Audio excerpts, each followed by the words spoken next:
Innal hamdalillah nahmaduhu wa nasta'inuhu wa nastaghfiruhu wa na'udzu billahi min shururi anfusina wa min sayyiati a'malina may yahdihillahu fala mudilla lahu wa may yudlil fala hadiya lahu. وأشهد أن لا إله إلا الله وحده لا شريك له وأشهد أن محمدا عبده ورسوله لا نبي بعده نصلي ونسلم على رسولنا الأمين وعلى آله وأصحابه ومن تبعهم بإحسان إلى يوم الدين وبعد. Ikhwani wa akhwati fid din, a'azzakumullah. Kita sedang membahas kitab Syarhus Sunnah yang ditulis oleh Al-Imam Al-Barbahari,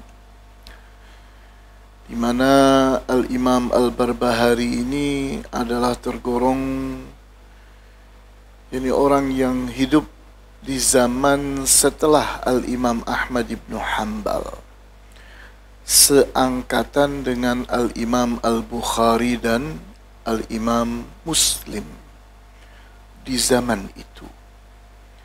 Jadi supaya kita punya gambaran betapa tuanya kitab ini, kitab Syarhus Sunnah ini, kita bayangkan bahwa Al-Imam Abu Hanifah dan Al-Imam Malik itu kedua-duanya adalah murid-muridnya para tabi'in. Namun umur mereka hampir sama dengan para tabi'in. Nah, hanya saja mereka tidak pernah berjumpa dengan para sahabat, sedangkan para tabi'in berjumpa dengan para sahabat. Nah, jadi ini dua imam yang pertama, Al-Imam Abu Hanifah dan Al-Imam Malik. Kemudian Al-Imam Syafi'i muridnya Al-Imam Malik. Dan Al-Imam Ahmad ibn Hanbal itu muridnya Al-Imam Syafi'i. Ini jadi 4 orang imam ini adalah imam-imamnya Ahlus Sunnah wal Jamaah.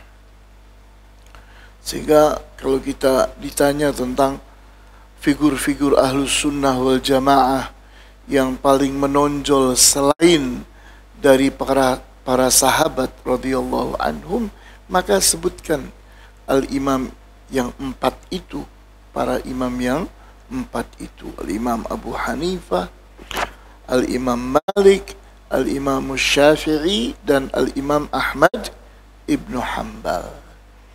Nah, kemudian di antara murid terbaiknya Al-Imam Ahmad ibn Hanbal adalah Al-Imam Al-Mirwazi.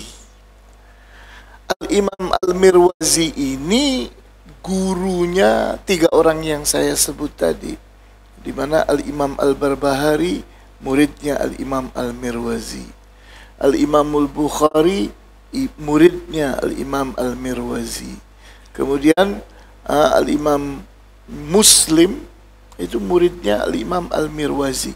Ini satu perguruan, 3 orang imam besar, ini satu perguruan. Hanya saja kalau Al-Imam Al-Bukhari dan Al-Imam Muslim menonjolnya bukan dalam hal akidah, tapi dalam hal hadis. Sedangkan Al-Imam Al-Barbahari ini tidak menonjol dalam hal hadis, tapi menonjolnya dalam hal akidah. Sehingga produk beliau, tulisan beliau yang monumental itu adalah kitab ini, kitab Syarhus Sunnah, yang umurnya hampir seumur dengan kitab Sahih Al-Bukhari, Sahih Muslim, dan seterusnya. Nah, dari sini kita lihat kitab Syarhus Sunnah itu ringkas sekali tapi padat, sehingga membutuhkan syarah membutuhkan penjelasan, keterangan yang memadai supaya kita memahami dengan cukup, dengan luas. Nah, ini yang ditebalkan seperti ini hurufnya, itu menunjukkan inilah perkataannya Al-Imam Al-Barbahari. Sedangkan yang saya tipiskan nanti itu adalah keterangan dari orang zaman kita ini, yaitu Syekh Saleh bin Fauzan Al-Fauzan, Syekh yang sangat terkenal itu. Nah, kita perhatikan kata-kata dari Al-Imam Al-Barbahari. Beliau berkata, dan ketahuilah, semoga Allah merahmatimu, bahwa ajaran agama ini datang dari Allah. Jadi agama Islam itu bukan karangan orang, betul-betul bersumber kepada Allah. Rasulullah pun tidak boleh mengarang, sehingga Allah mengancam atas Rasulullah SAW. Beliau, apa Allah katakan dulu, la yantiqu anil hawa, bahwa Rasulullah SAW itu tidak bicara dari mulutnya. Artinya bukan karangan dia ajaran Islam ini, benar-benar datang dari Allah. La yantiqu anil hawa. Jadi setiap Rasulullah berbicara, entah itu Al-Quran, entah itu bukan Al-Quran, itu kedua-duanya wahyu dari Allah, petunjuk dari Allah. Sehingga yang itu, yang jelas, itu dinamai Al-Quran. Yang tidak jelas, ini Al-Quran bukan, dinamai Al-Hadis. Setiap Rasulullah SAW berbicara, berbuat, semua pembicaraan dan perbuatannya dinamai apa? Al-Hadis. Jadi tidak ada yang salah pada diri Rasulullah SAW, karena Allah sudah katakan la yantiqu anil hawa. Beliau itu tidak berbicara dengan hawa nafsu, tidak.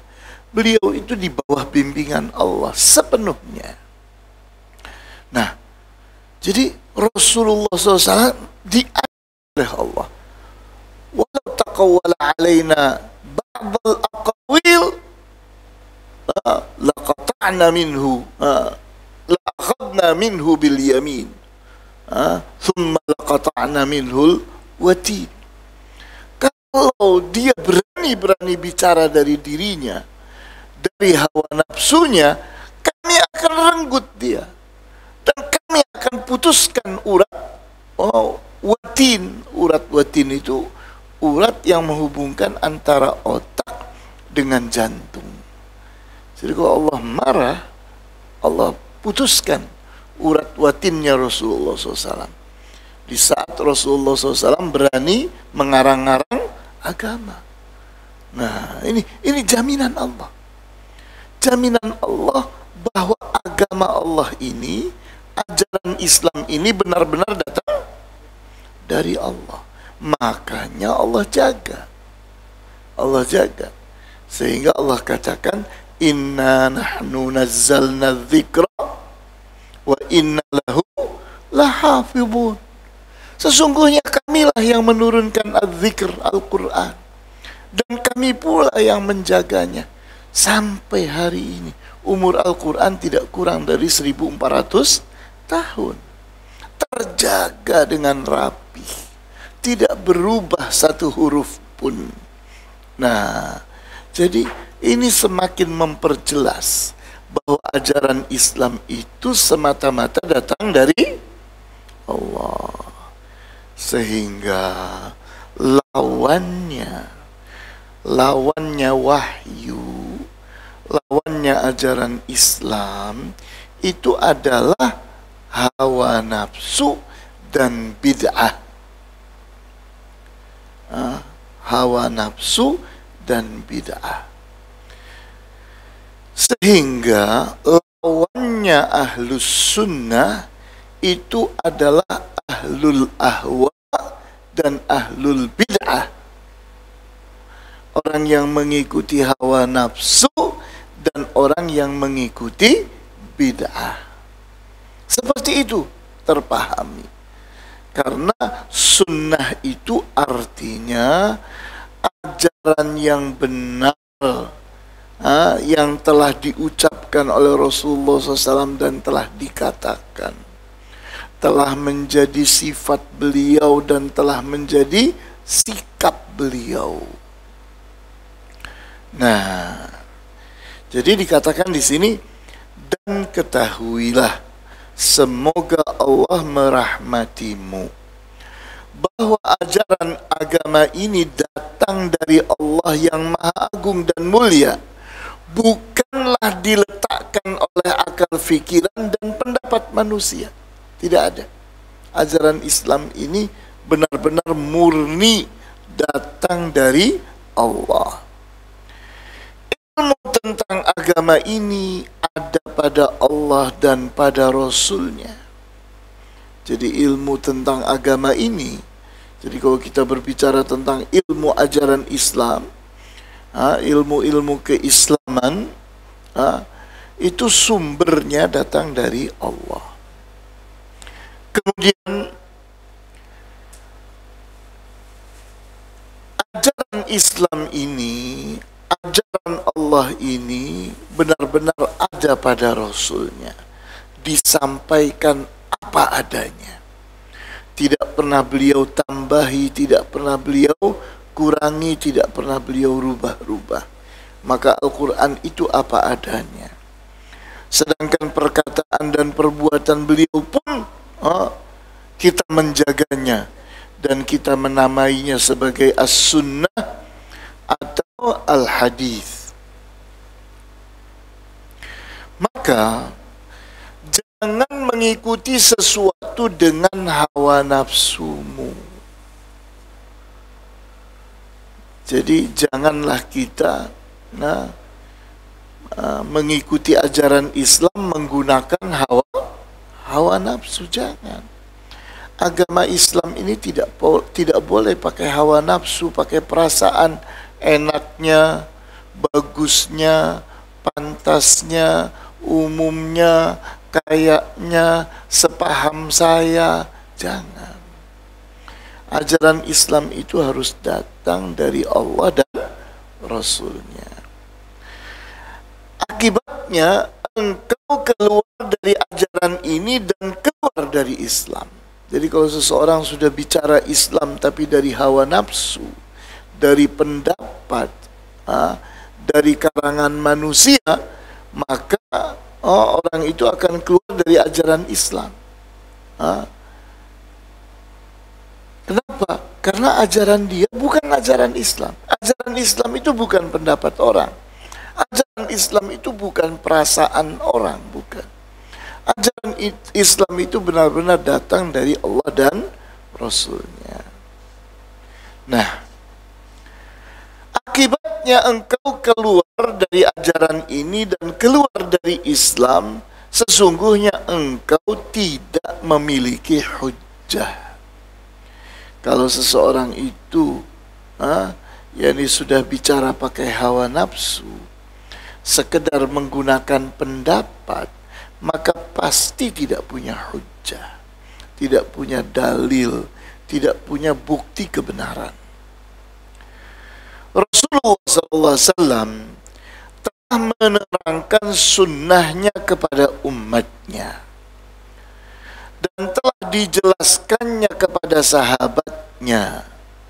Mereka al-jamaah dan mereka pula as-sawadul a'zam, yang berarti kebenaran, dan para pengikutnya. Jadi kita lihat bahwa Rasulullah SAW itu telah menerangkan ajaran Islam ini. Melalui siapa keterangan itu? Tentu melalui para sahabat. Karena murid beliau siapa? Muridnya Rasulullah SAW. Muridnya Rasulullah SAW adalah para sahabat. Nah, Rasulullah SAW telah menerangkan ajaran Islam ini kepada para sahabat beliau. Kemudian Rasulullah SAW bersama para sahabat itu disebut dengan al-jamaah. Disebut dengan al-jamaah. Di saat kita mengikuti mereka, maka kita disebut ahlus sunnah wal jamaah.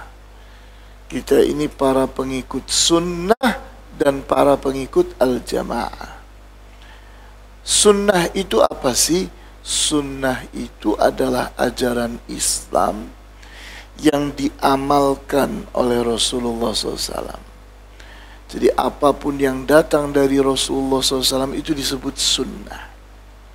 Nah, sehingga kalau kita mengikuti ajaran Islam yang datang dari beliau, disebut ahlus sunnah. Kemudian kita menjadi pengikut beliau.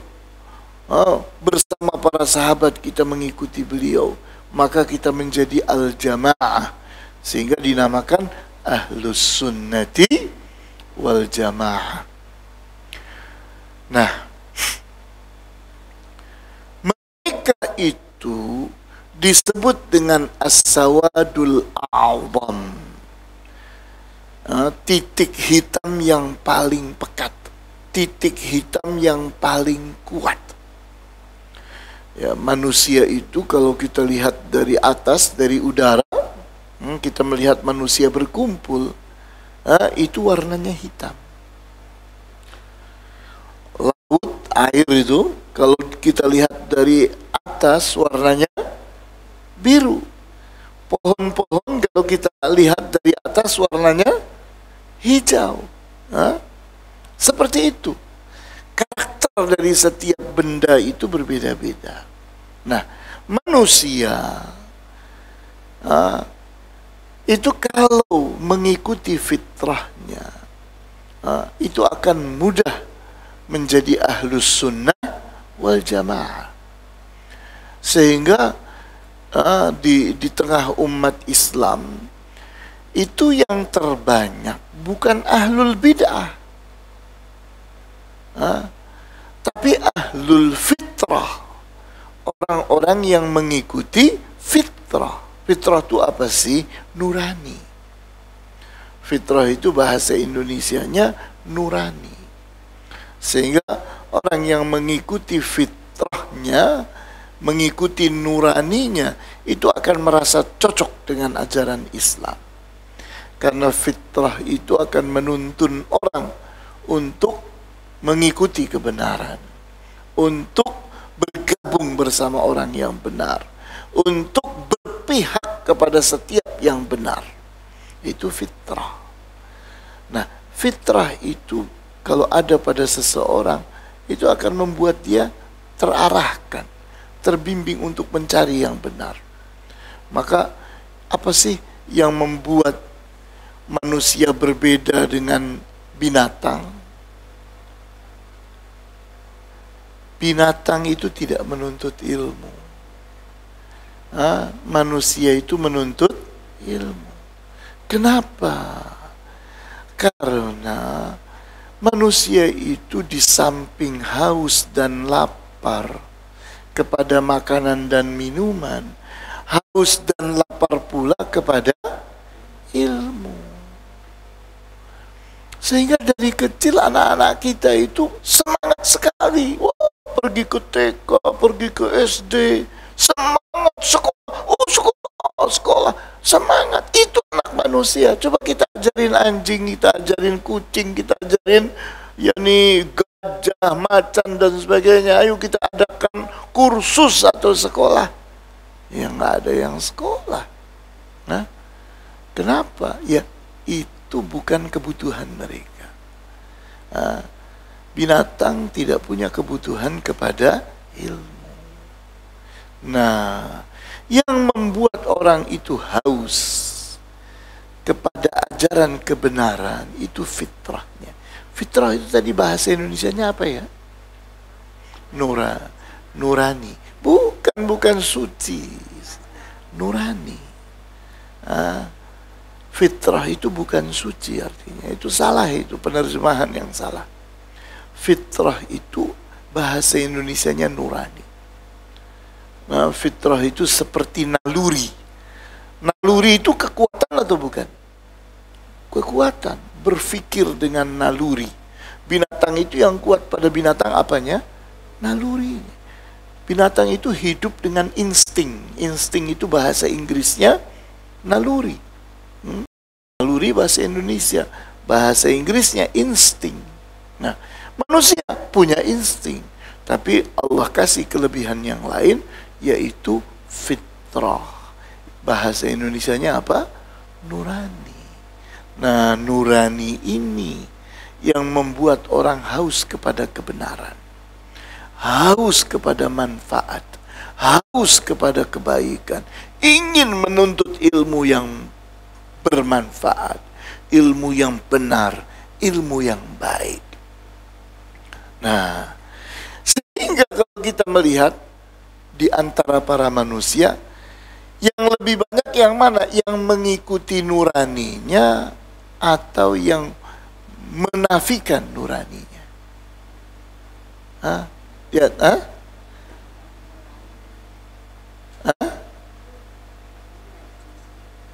Nggak begitu cara mengukurnya. Cara mengukurnya tidak begitu. Kita lihat kenapa misalnya PBB bisa bersepakat tentang hak asasi manusia. Hak asasi manusia itu semuanya nurani, Bu.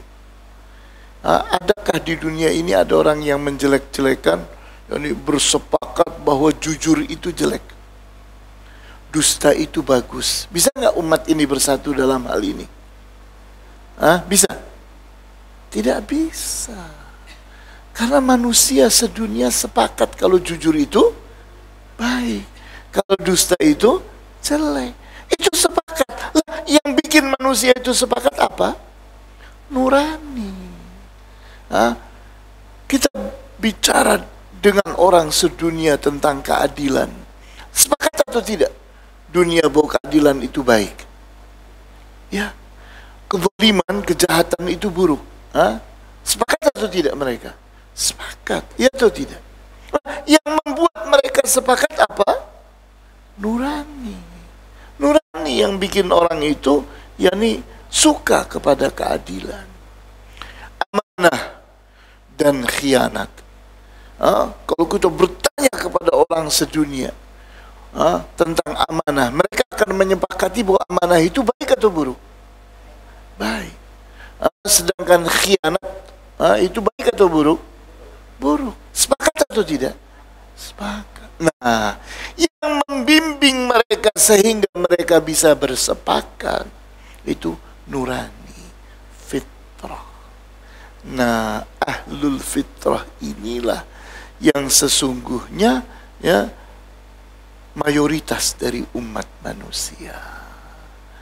Makanya kalau kita berdakwah dan dakwah kita bagus, itu yang akan masuk Islam dan menjadi ahlus sunnah wal jamaah akan sangat banyak.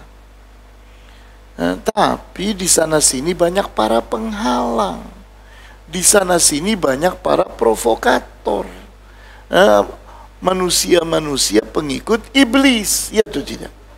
Selalu menghalang-halangi, selalu menghembus-hembuskan permusuhan terhadap kebenaran, terhadap orang-orang yang benar, ya atau tidak? Nah, seperti itu. Maka barang siapa menyelisihi para sahabat dalam ajaran agama, maka dia telah kafir. Kenapa? Lah, mungkinkah ajaran Islam yakni berbeda dengan ajarannya para sahabat? Tidak mungkin. Mereka itu murid Rasulullah Sallallahu Alaihi Wasallam, tidak mungkin sepakat dalam keburukan, tidak mungkin sepakat dalam kesalahan. Para sahabat itu kalau sepakat membela sesuatu pasti benar, pasti baik, pasti bermanfaat. Itu petunjuk dari Allah Subhanahu wa Ta'ala untuk mereka. Rasulullah SAW itu adalah guru yang telah berhasil mendidik murid-muridnya.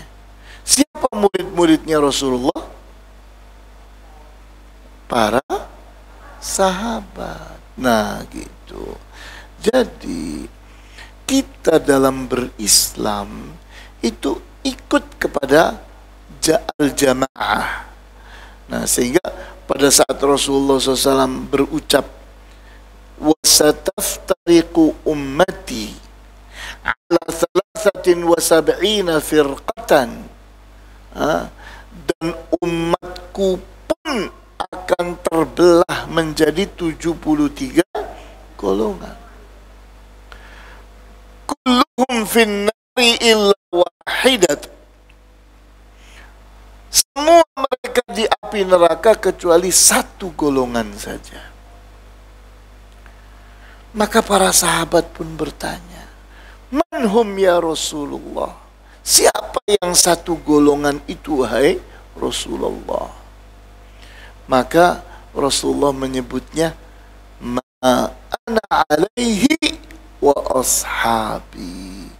Golongan yang aku ada di dalamnya dan para sahabatku ada di dalamnya. Nah, ini as-sawadul a'zam, yakni titik hitam yang pekat, yang menjadi mayoritas kebenaran, yang menjadi mayoritas umat Islam, itu adalah ini. Mereka adalah ahlul fitrah, di mana mereka adalah para pengusung kebenaran. Mereka lah yang benar-benar membela kebenaran. Jadi di sini Rasulullah mengajari kita bukti bahwa mereka itu ahlus sunnah wal jamaah. Kata Rasulullah, lihat, kalau sebuah jamaah itu di dalamnya ada aku dan ada para sahabatku, maka mereka itulah golongan yang selamat. Ya, sehingga disebut golongan yang selamat itu ahlus sunnati wal jamaah, para pengikut sunnah dan orang-orang yang berjamaah kepada Rasulullah SAW. Kalau Rasulullah SAW, kalau para sahabat itu para penipu, akankah Islam ini sampai kepada kita? Kalau yakni para sahabat itu tidak amanah, akankah Al-Quran sampai dengan utuh kepada kita? Tidak. Tidak. Jadi Rasulullah SAW itu telah berhasil mendidik murid-murid beliau, mendidik para sahabat beliau, sehingga hasilnya ya ini. Kita bersyukur bahwa walaupun kita terpisahkan dengan waktu 1400 tahun, tapi kita bisa menjadi ahlus sunnah wal jamaah. Kenapa? Karena sunnahnya dijaga, Al-Qur'annya dijaga, ajaran Islam tetap utuh ada bersama kita. Nah, ini. Maka kita ingin masuk kepada keterangannya secara sepotong-sepotong. Untuk melihat di sini, kalau ada huruf-huruf yang tebal itu, artinya itu adalah perkataan dari Al-Imam Al-Barbahari. Sedangkan yang tipis itu adalah keterangan dari Syekh Al-Fauzan. Di mana dikatakan oleh Al-Imam Al-Barbahari, dan ketahuilah, semoga Allah merahmatimu, bahwa ajaran agama ini datang dari Allah yang Maha Agung dan Maha Mulia. Artinya, agama ini datang dari Allah. Dialah yang mensyariatkannya. Tidak ada hak bagi siapapun untuk mensyariatkan agama tanpa izin darinya.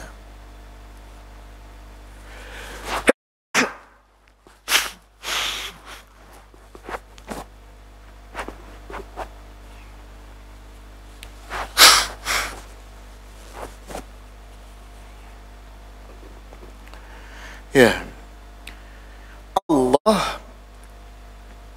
mengingkari dan memperingati orang yang berani menentukan dan menetapkan hukum syariat tanpa izin darinya.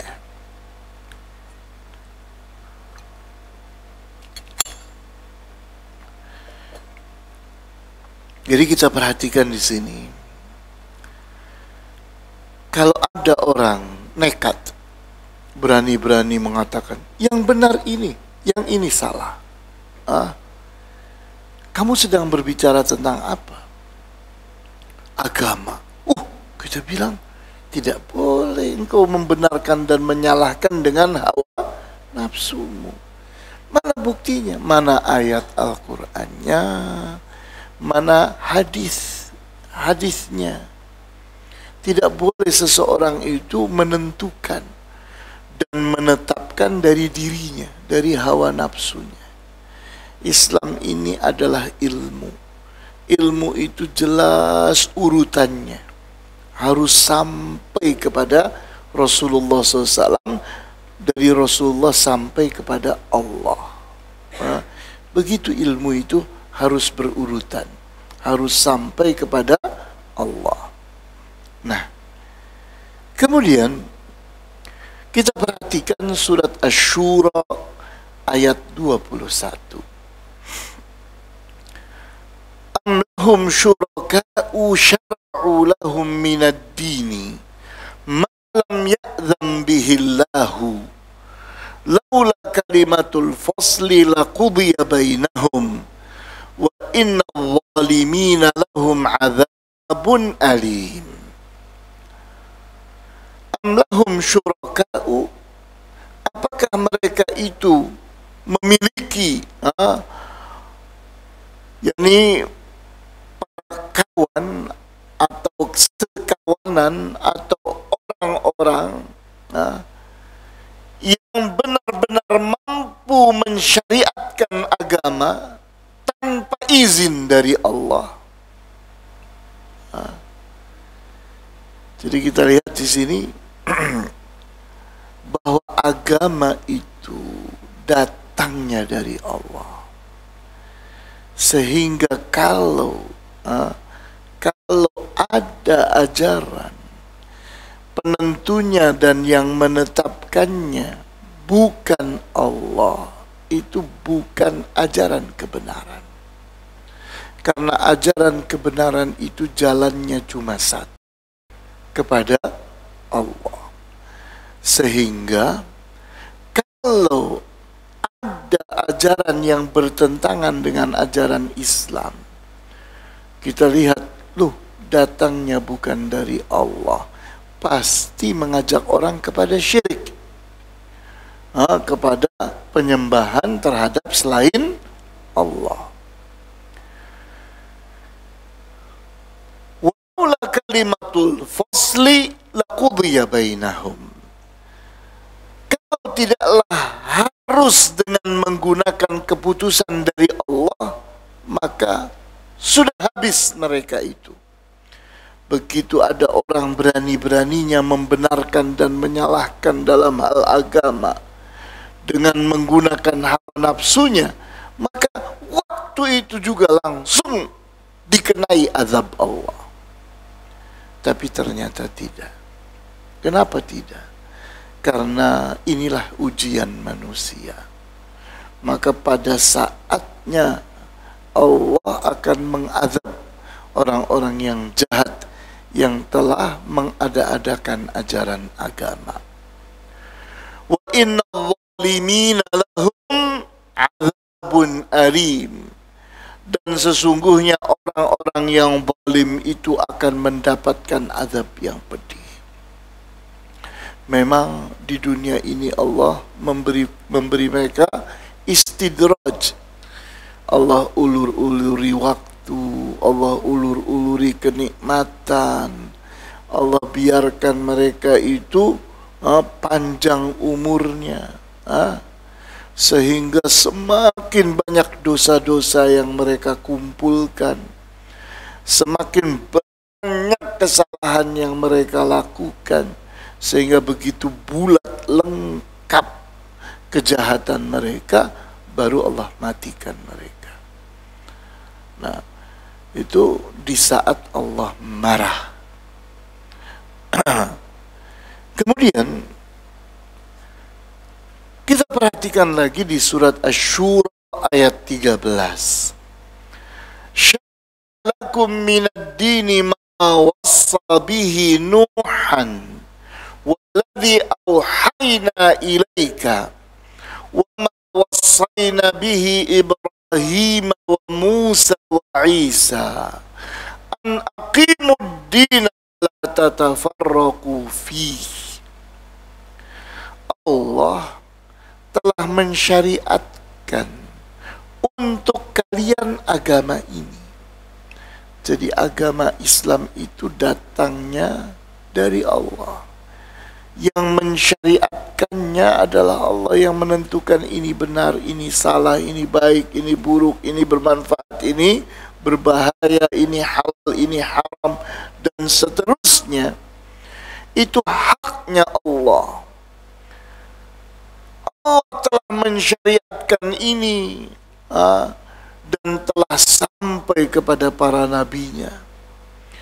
Di antara nabi-nabi Allah itu ada Nabi Nuh alaihi salam.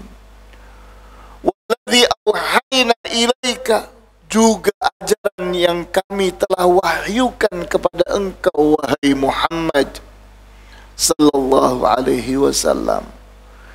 Wa ma wassayna bihi Ibrahim wa Musa wa Isa, dan begitu pula yang kami telah sampaikan, telah kami wasiatkan kepada Nabi Ibrahim, Nabi Musa, dan Nabi Isa.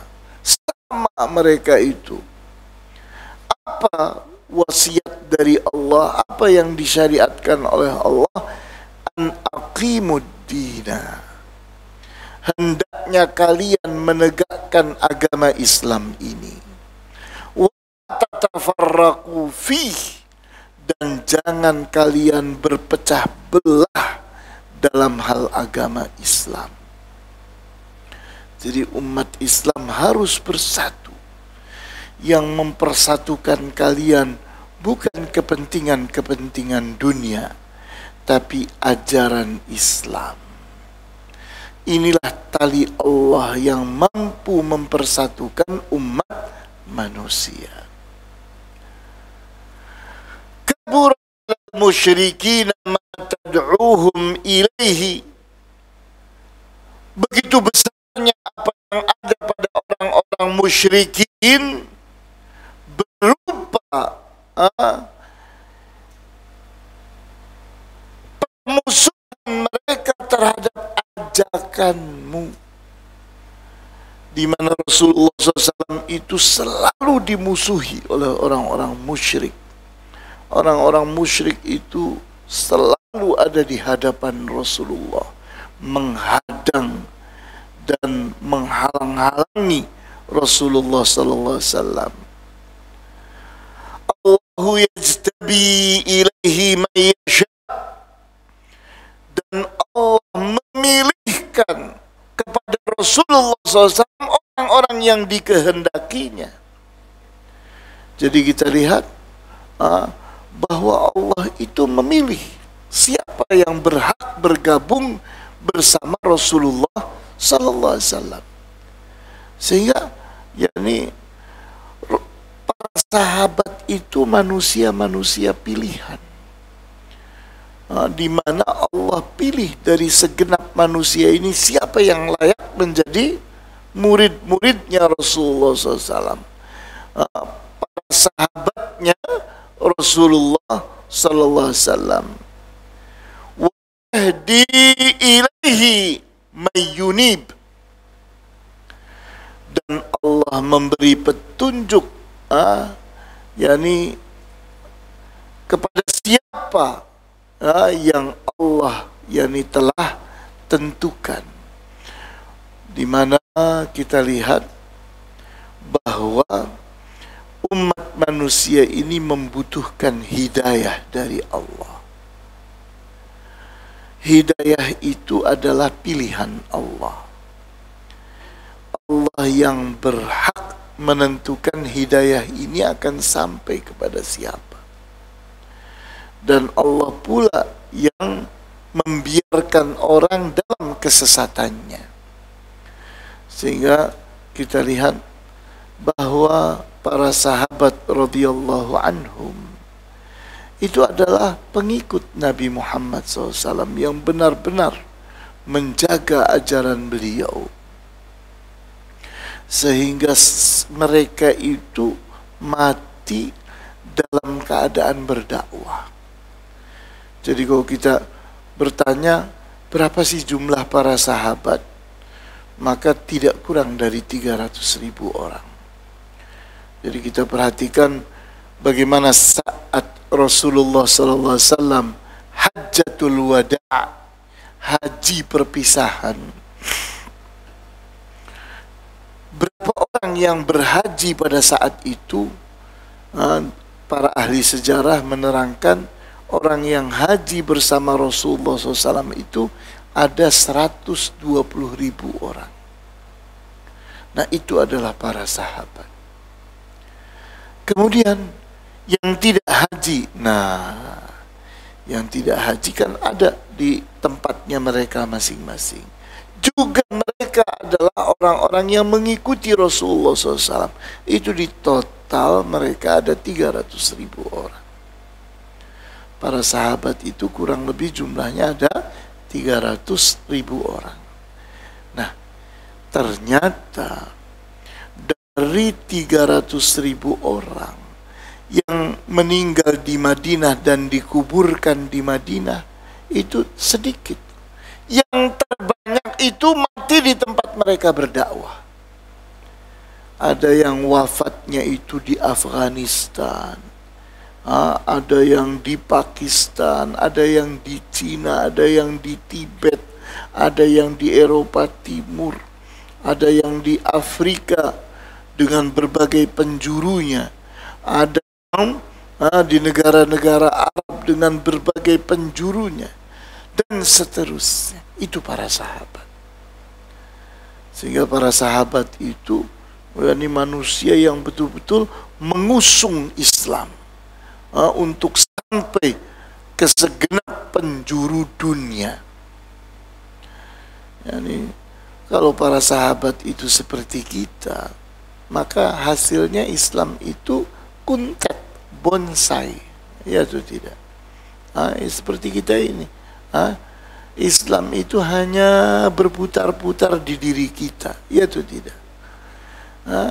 Para sahabat tidak seperti kita, sehingga mereka itu membawa Islam kemana-mana. Mereka mati di tempat mereka berdakwah. Jadi kita jangan bayangkan para sahabat seperti diri kita.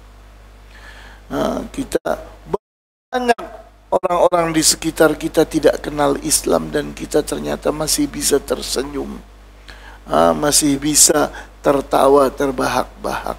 Padahal orang bodoh banyak sekali, orang sesat banyak sekali. Ternyata kita tidak punya peran dalam hal dakwah. Kemudian kita lihat lagi Syekh Al-Fauzan menerangkan ajaran Islam dalam hal ini adalah syariatnya para nabi, khususnya para ulul azmi yang 5 itu, dan ini agama mereka. Syekh Al-Fauzan menerangkan perkataan dari Al-Imam Al-Barbahari tadi. Ajaran Islam dalam hal ini adalah syariatnya para nabi, khususnya para ulul azmi yang 5 itu, dan ini agama mereka. Jadi kalau kita bicara soal ajaran Islam itu sudah ada dari zaman Nabi Adam alaihissalam. Nah, di mana siapa yang mensyariatkan ajaran Islam? Jawabnya Allah. Disyariatkannya untuk para nabi tadi. Sehingga jumlah nabi itu ada 124.000 sekian. 124.000 sekian. Nah, khususnya para ulul azmi. Ulul azmi siapa? Nabi Nuh, Nabi Ibrahim, Nabi Isa, Nabi Musa, Nabi Muhammad SAW. Itu ulul azmi. Ini para pembesarnya di antara 124.000 nabi. Nah, sama, setiap para nabi itu sama membawa agama Islam. Sehingga Islam itu adalah agama yang datang bersama setiap nabi. Sehingga orang yang mengikuti nabi itu artinya mengikuti ajaran Islam. Siapapun. Sehingga di setiap zaman ada seorang nabi. Setiap zaman. Begitu datang Nabi Nuh, maka orang yang di zamannya Nabi Nuh harus ikut kepada Nabi Nuh. Begitu datang Nabi Ibrahim, maka orang yang ada di zamannya Nabi Ibrahim harus ikut kepada Nabi Ibrahim. Begitu datang Nabi Musa, semua orang yang hidup di zaman Nabi Musa harus ikut kepada Nabi Musa. Semua orang yang hidup di zamannya Nabi Isa harus ikut kepada Nabi Isa. Nah, orang yang hidup di zamannya Nabi Muhammad sampai hari kiamat harus ikut kepada Nabi Muhammad sallallahu alaihi wasallam. Maka barang siapa menentangnya dan berbeda dengannya, maka dia telah sesat dan binasa. Jadi kalau ada orang yang ternyata tidak mau taat kepada Nabi Nuh di zamannya Nabi Nuh, maka dia akan sesat dan binasa. Dia akan termasuk di antara orang yang tenggelam, ditelan oleh banjir yang melanda dunia di saat itu. Kalau ada orang di zamannya Nabi Ibrahim tidak tunduk patuh kepada Nabi Ibrahim, celakalah dia, sesatlah dia. Nah, begitu pula kalau ada orang di zaman ini. Karena ini zamannya siapa ini? Akhir zaman ini. Zamannya Muhammad sallallahu alaihi wasallam. Sehingga kewajiban kita ikut kepada beliau. Semua nabi sama ajakannya. Mengajak orang untuk beribadah kepada Allah dengan cara yang diajarkan oleh Allah. Yani orang diajak oleh setiap nabi untuk hanya beribadah kepada Allah dengan cara yang diajarkan oleh Allah. Itulah Islam. Dan menjauhi apa yang diharamkannya. Yani orang kalau telah diharamkan oleh Nabi untuk memakan sesuatu, untuk meminum sesuatu atau memakai sesuatu, maka harus tunduk patuh. Inilah yang disebut dengan agama. Din, ad-din itu seperti itu. Sikap tunduk patuh kepada Nabi yang mendapatkan petunjuk dari Allah. Itulah agama. Sehingga kita lihat perkataan dari Al-Imam Al-Barbahari yang tercetak tebal itu. Kok nggak ada ya? Nah, bukanlah diletakkan oleh akal pikiran dan pendapat manusia. Ajaran Islam itu bukan pendapat orang. Ajaran Islam itu bukan karangan akal pikiran orang, bukan. Nah, jadi Islam ini bukan pendapat manusia. Sehingga Islam itu pasti datangnya dari mana? Dari Allah. Nah, sehingga diterangkan oleh Syekh Al-Fauzan, agama ini bukan apa yang dianggap baik oleh orang ataupun pendapat mereka. Hal yang demikian bukanlah agama Allah. Ini adalah agama karangan manusia. Jadi agama ini bukan apa yang dianggap baik oleh orang. Menurut saya baiknya tidak begitu. Masing-masing berpendapat. Kita bayangkan. Dulu Rasulullah SAW pertama kali sholat menghadap kemana? Ke Al-Aqsa, ke Baitul Maqdis. Wajib atau tidak orang di waktu itu untuk tunduk kepada beliau? Wajib. Berikutnya setelah beliau berhijrah ke Madinah, di tahun kedua datanglah perintah untuk merubahnya, menghadap ke Ka'bah. Maka kalau ada orang tetap ingin sholatnya menghadap ke Baitul Maqdis, salah atau tidak? Salah. Kan lebih baik Baitul Maqdis. Ini berpendapat dia. Kita bilang tidak boleh, engkau tidak berhak berpendapat. Karena agama itu disyariatkan oleh Allah. Jadi kita lihat yang dicetak tebal itu adalah perkataan dari Al-Imam Al-Barbahari. Bukanlah diletakkan oleh akal fikiran dan pendapat manusia. Jadi ajaran Islam itu bukan rumusan dan karangan manusia, bukan hasil rekayasa akal pikiran manusia, bukan pendapat manusia, semata-mata datang dari Allah. Hingga yang tercetak tipis itu keterangan dari Syekh Al-Fauzan, agama ini bukan apa yang dianggap baik oleh orang ataupun pendapat mereka. Hal yang demikian bukanlah agama Allah.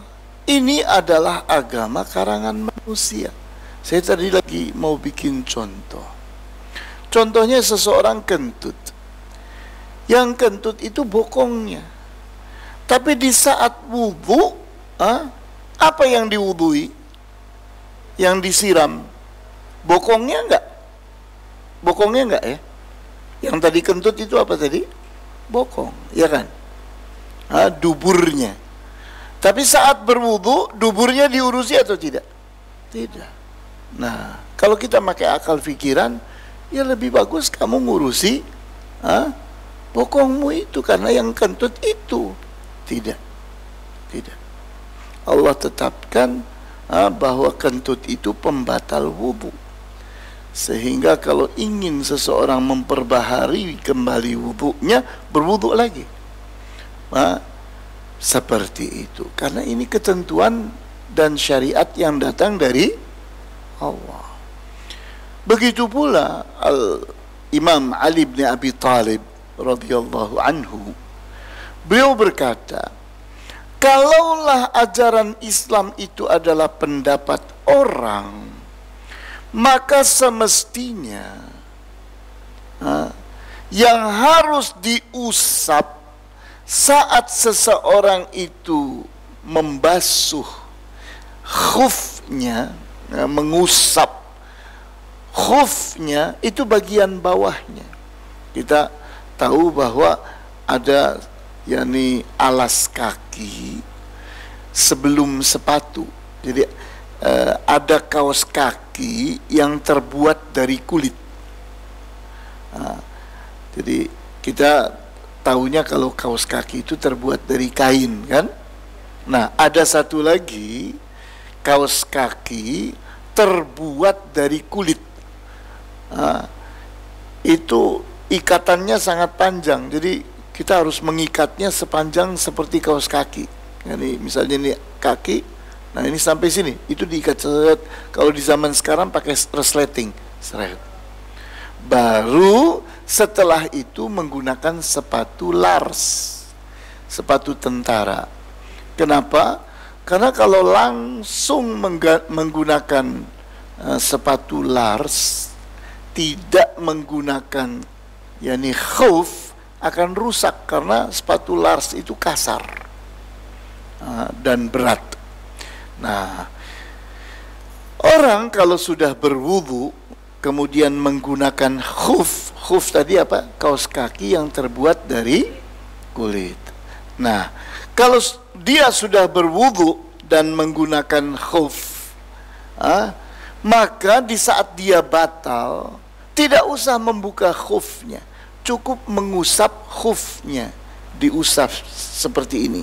Ini misalnya ini kaki seseorang begini, maka diusap begini. Yani punggung kakinya dan belakang kakinya yang diusap, set begini. Telapak kakinya tidak diusap. Nah, kata Ali,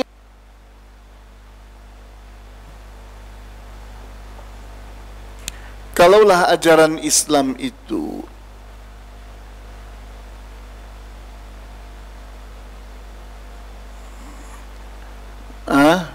kalaulah ajaran Islam dan akal pikiran manusia, maka semestinya yang diusap itu alas kaki bagian bawah, karena itulah yang kena kotoran. Tapi tidak. Nah, yang diusap itu punggungnya kaki dan belakangnya kaki seperti ini. Nah, dari sini bahwa ajaran Islam itu bukan karangan orang, bukan pendapat orang. Adapun agama Allah adalah apa yang disyariatkan oleh Allah dan apa yang disampaikan oleh Rasulnya. Karena yang disampaikan oleh Rasulnya pun berasal dari Allah. Maka setiap ajaran yang disyariatkan oleh selain Allah tidak boleh dinisbatkan kepada Allah. Jadi kita tidak boleh mengatakan ada suatu pendapat kita bilang ini adalah ajaran Islam. Tidak boleh. Ini adalah ajaran Allah. Tidak boleh. Kita sedikit-sedikit mengatakan seni dalam Islam. Kita lihat lagi ada orang berbicara lagi katanya bahwa ini adalah memasak menurut Islam. Sedikit-sedikit apa-apa Islam. Padahal kita bilang mana Islamnya? Mana firman Allahnya? Mana hadis Rasulnya? Tidak ada. Nah, ini yang tidak boleh kita lakukan. Bahwa Islam itu adalah agama yang datang dari Allah, disampaikan oleh Rasulnya, sehingga tidak boleh kita menisbatkannya, menghubungkannya, mengaitkannya kepada selain Allah dan Rasulnya. Sehingga kalau ada ajaran yang datangnya dari manusia, maka Allah berlepas diri daripadanya. Itu bukan ajaran Islam. Nah, inilah takaran pelajaran kita. Kita buka ruang tanya jawab, dialog. Silahkan.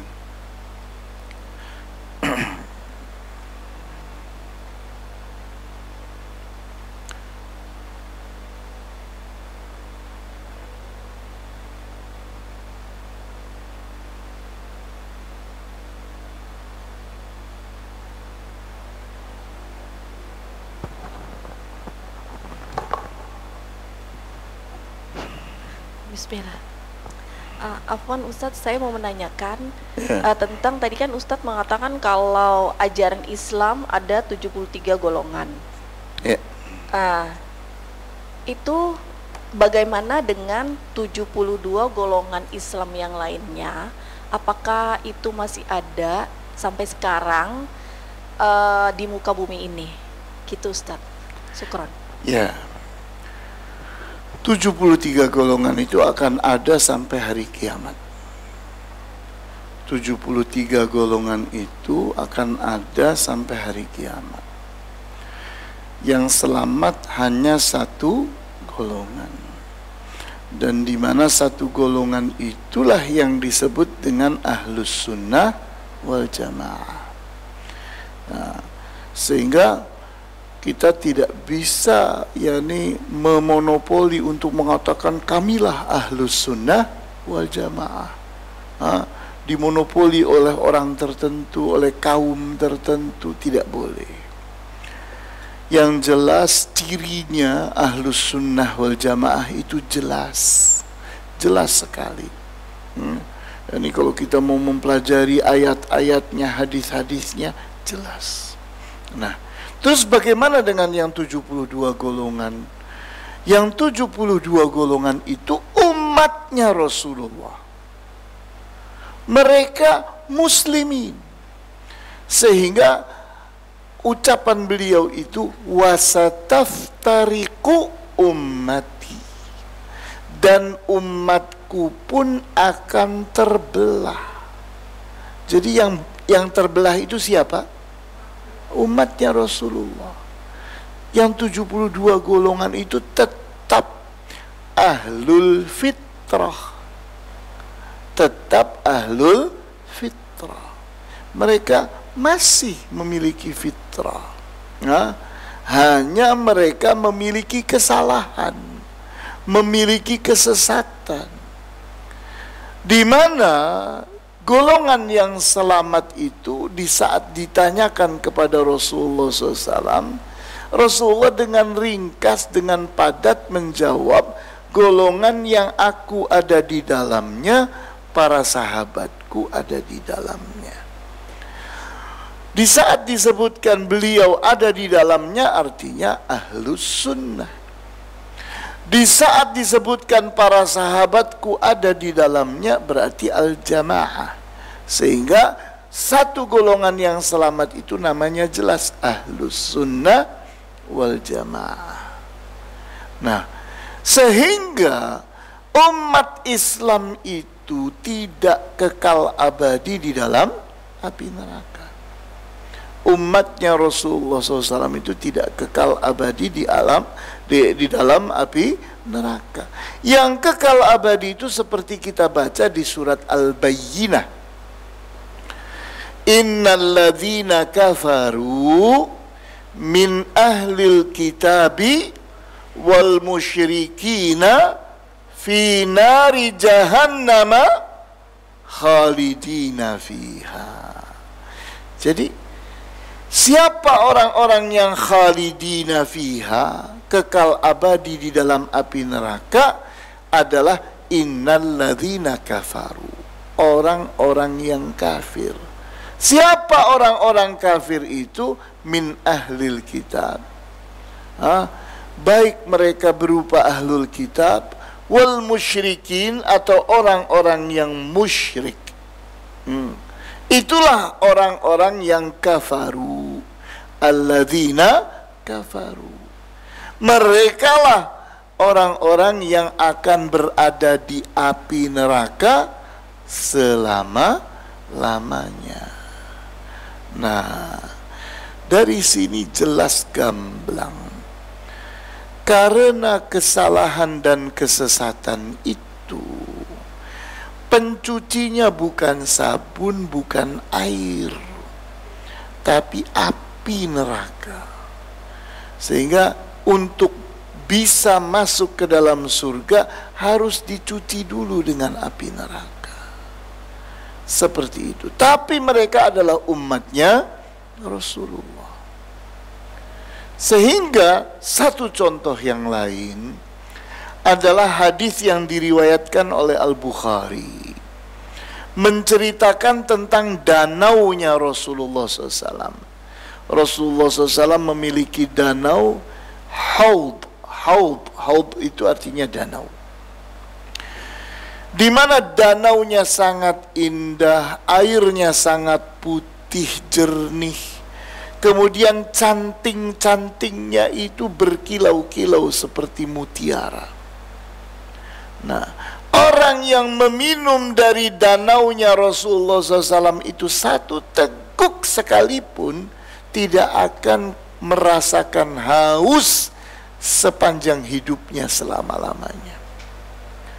Maka di riwayat Al-Bukhari itu diceritakan, ada sekelompok orang yang ditahan oleh Allah, tidak boleh minum dari danau itu.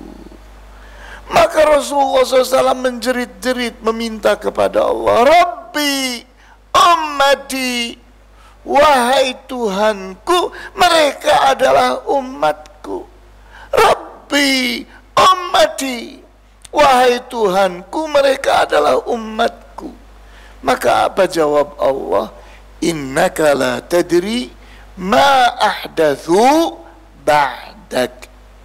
Sesungguhnya engkau tidak tahu apa yang mereka karang-karang, mereka ada-adakan setelah engkau meninggal dunia. Jadi Allah marah terhadap orang-orang yang ngarang-ngarang agama, bikin-bikin agama, ditahan, tidak berhak untuk mendapatkan kenikmatan dari danaunya Rasulullah SAW. Jadi kita lihat di sini, inilah yakni ajaran Islam, di mana golongan yang selamat itu disebut Ahlus Sunnah wal Jamaah. Ustadz, bagaimana caranya agar kita bisa istiqamah dalam dakwah? Ya, kita ini harus menganggap dakwah itu kenikmatan. Dakwah itu adalah kenikmatan. Seperti kita bisa menikmati dagang, orang dagang pagi, siang, sore, malam dagang dengan semangatnya. Kenapa? Karena merasakan itu passionnya. Ini passion saya, ini hobi saya. Maka berdakwah pun harus dengan rasa cinta. Yani seperti seorang guru, supaya dia bisa bertahan menjadi guru sampai matinya. Bagaimana caranya? Harus mencintai pekerjaannya, harus menikmati pekerjaannya. Nah, jadi orang kalau berdakwah dan menikmati dakwahnya, itu akan bisa bersabar. Tapi orang yang tersiksa-siksa oleh dakwah karena tidak happy, tidak enjoy dengan dakwah, baru sebentar berdakwah dibantah sama orang sedikit saja sudah sewot, ya tidak kuat dia. Tapi kalau orang itu happy, orang itu enjoy, walaupun kita yakni dapat tantangan yang beraneka ragam, kita akan terus berdakwah seperti itu. Ya, silakan. Ada pertanyaan lagi?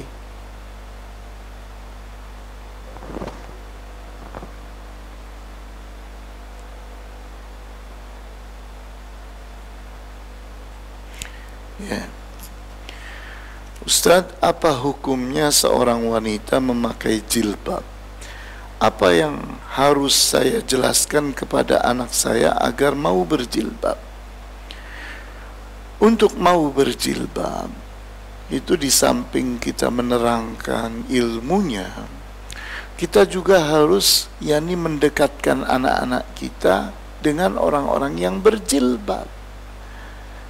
Tidak cukup seseorang itu mengerti ilmunya, karena banyak orang yang berilmu tapi tidak mengamalkan ilmu karena masih ada handicap, di mana perasaannya belum match, belum cocok dengan ilmunya. Nah, sehingga ayo kita tuntun anak kita untuk bergaul dengan perempuan-perempuan yang berjilbab. Tetap berjilbab tapi senang, tetap berjilbab tapi yakni betul-betul menikmati jilbabnya.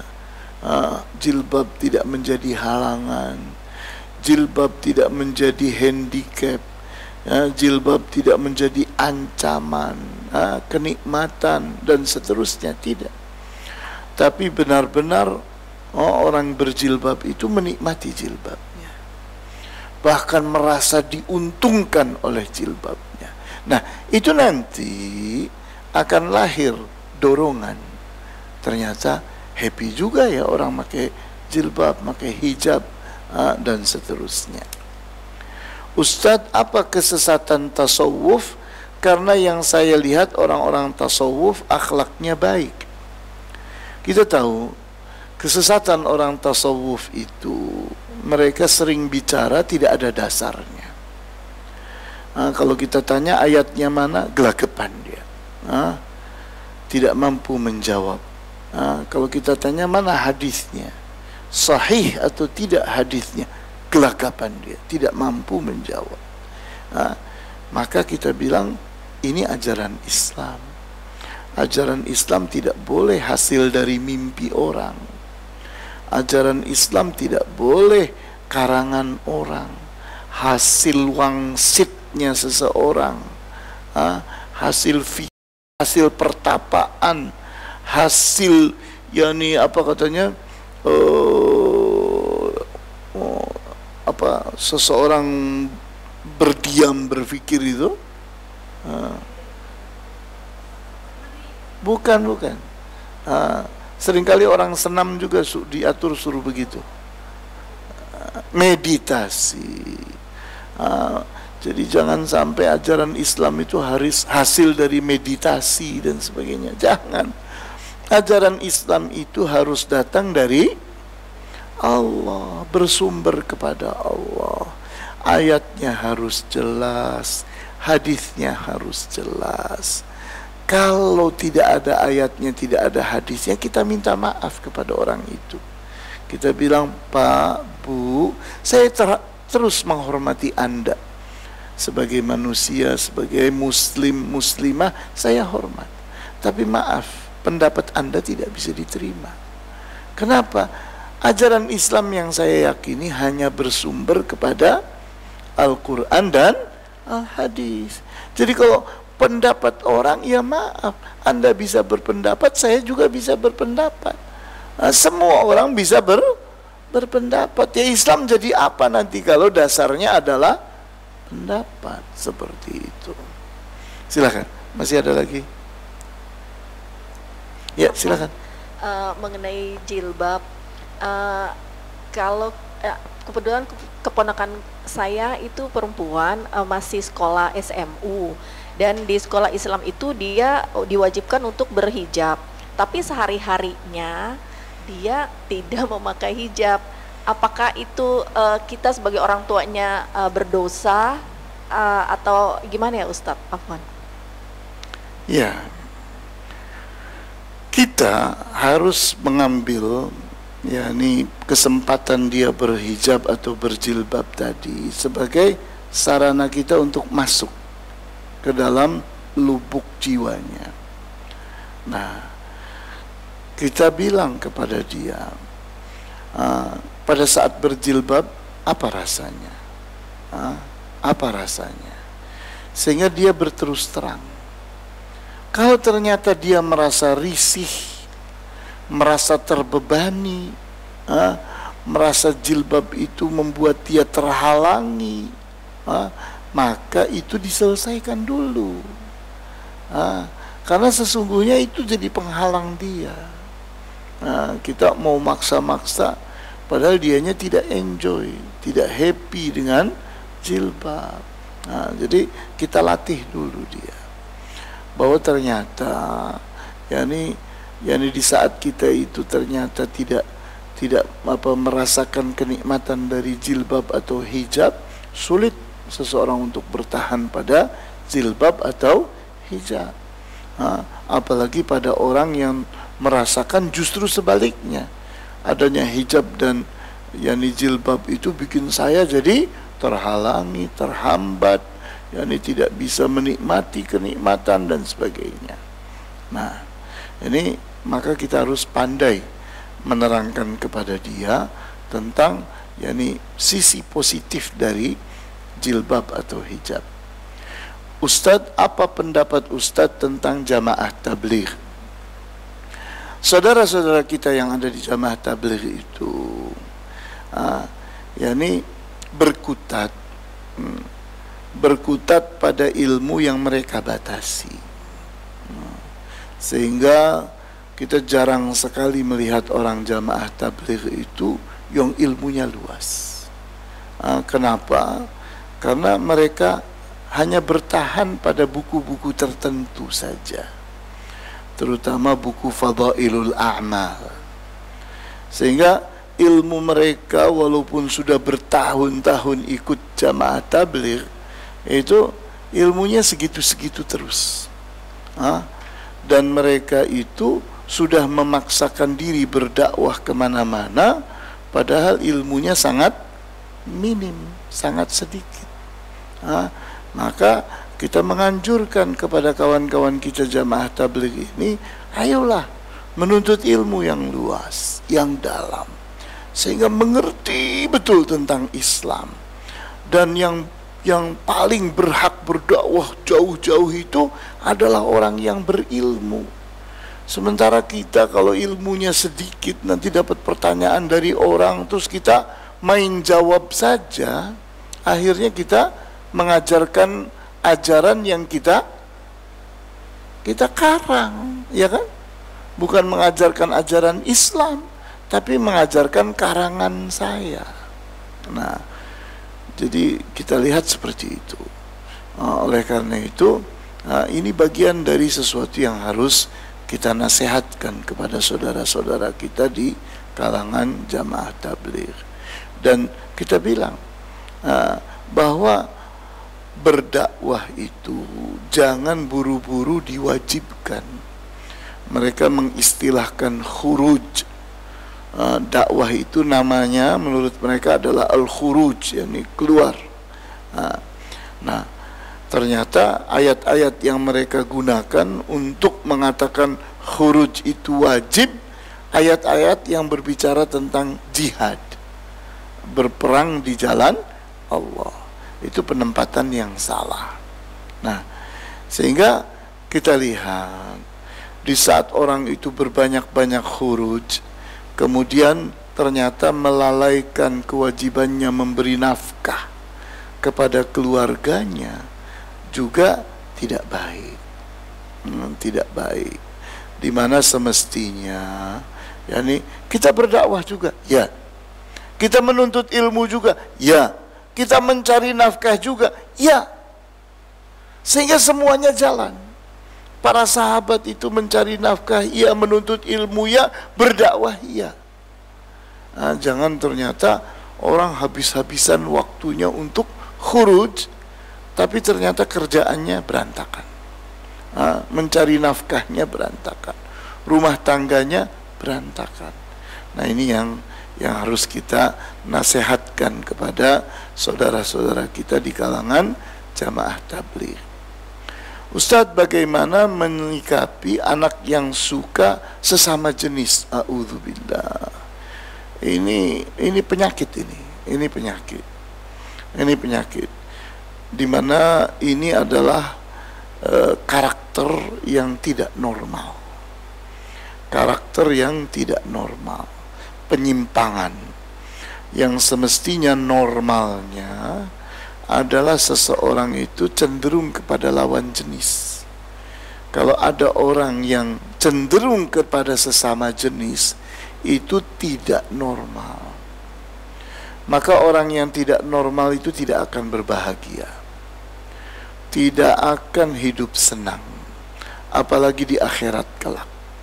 Kenapa? Karena Allah sangat marah.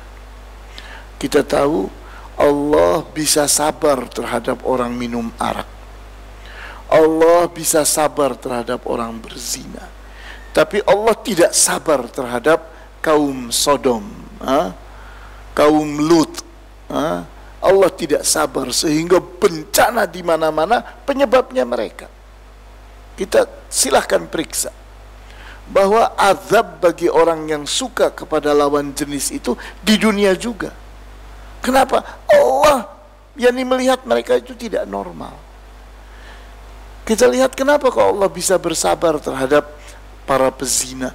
Normal, normal, walaupun tidak sesuai dengan syariat Islam, tapi normal itu, sehingga Allah masih siap untuk memaafkannya.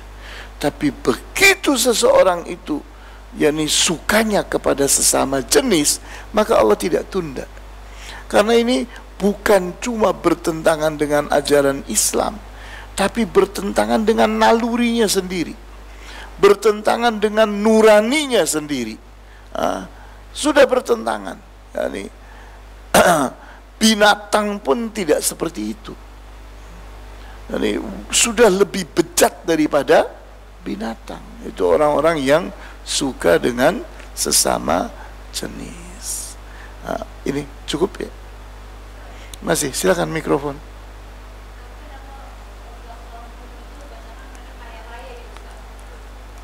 Ya. Oh, ya. Jadi kita melihat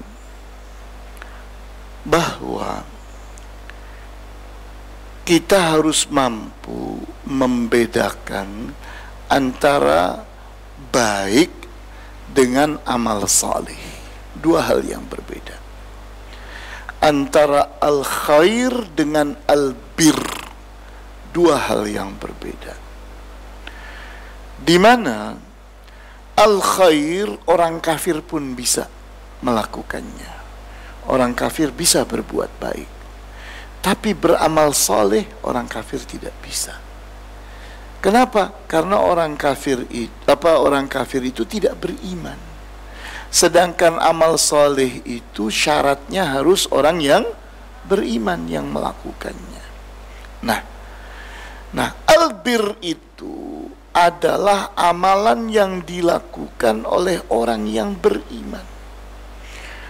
Nah, orang yang berbuat amal saleh itu pahalanya di dunia dan di akhirat. Orang yang beramal saleh, orang yang melakukan albir, itu pahalanya di dunia ini juga, di akhirat juga. Nah, kemudian kenapa orang kafir itu rizkinya gampang melimpah, mudah hura-hura, mudah melakukan hiburan-hiburan berpesta pora, mudah kaya raya? Jawabnya, itu adalah balasan dari Allah di dunia. Karena mereka melakukan al-khair, kebaikan. Kebaikan itu Allah balas di dunia. Begitu mereka mati, habis, tidak punya lagi amal saleh. Sehingga kita lihat orang-orang yang beriman miskin. Kenapa? Karena Allah sayang kepadanya. Allah sayang kepadanya. Belum tentu dia itu baik kalau dia kaya. Di saat Allah itu mencintai seseorang, Allah biarkan dia pada keadaan yang tepat dengan dia, keadaan yang cocok dengan dia.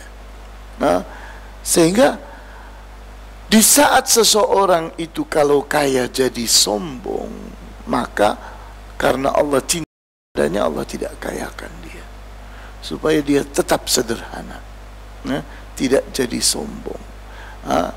Nah, dari sini kita lihat orang-orang yang suka dengan sesama jenis di mata Allah itu lebih buruk dari orang kafir. Lebih buruk dari orang kafir. Sehingga kalau ada seseorang berbuat sodomi, berbuat liwat dengan sesama jenis, maka yang dikenai hukuman itu pelakunya dan objeknya. Jadi sampai pun binatang sekalipun. Jadi kalau seseorang yakni menyetubuhi binatang, maka orang itu dihukum mati dan binatangnya dihukum mati juga. Kenapa? Di sini bahwa perlakuan buruk ini ternyata efeknya di dunia dan di akhirat.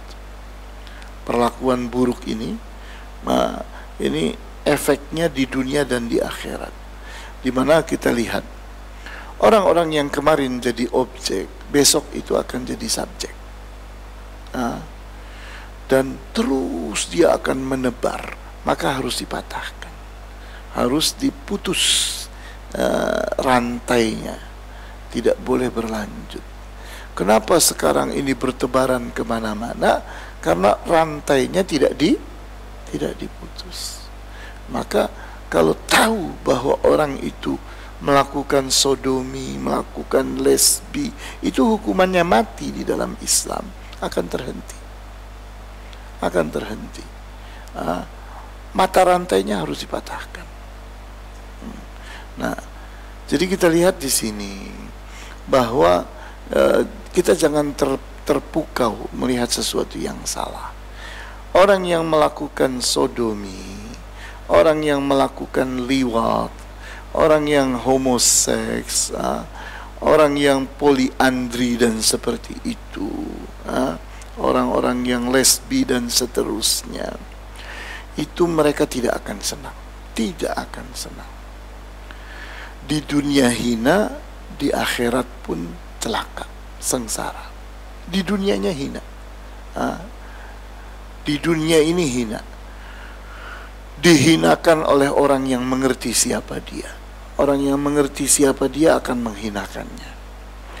Kemudian dia pun dikejar-kejar oleh penyakit. Penyakitnya mengerikan, dan Allah menarik imun dari diri orang yang punya penyakit itu, sehingga kita melihat yakni sampai pun yakni dia kaya raya, tapi akan habis kekayaannya untuk mengobati penyakitnya. yakni orang yang sudah terkena penyakit-penyakit yang ada kaitannya dengan yakni penyimpangan seksual itu nanti obatnya tidak ada, karena memang Allah menghukumi mereka dengan hukuman yang seperti itu. Dan hukuman Allah kita bisa lihat bagaimana serunya kejadian laut mati di Yordania, bagaimana kejadian yakni Pompei di Italia. Ini dua hal yang sampai sekarang menjadi saksi hidup, bukti hidup. Bagaimana laut mati, di sana kaum Lut Allah binasakan, Allah balik. Yang tadinya di atas jadi di bawah, yang tadinya di bawah jadi di atas. Maka menjadi laut yang aneh, sehingga apapun kita lempar mengambang dia. Tidak punya sifat kayak air yang lain yang kalau sesuatu kita lempar akan tenggelam, tapi laut mati tidak.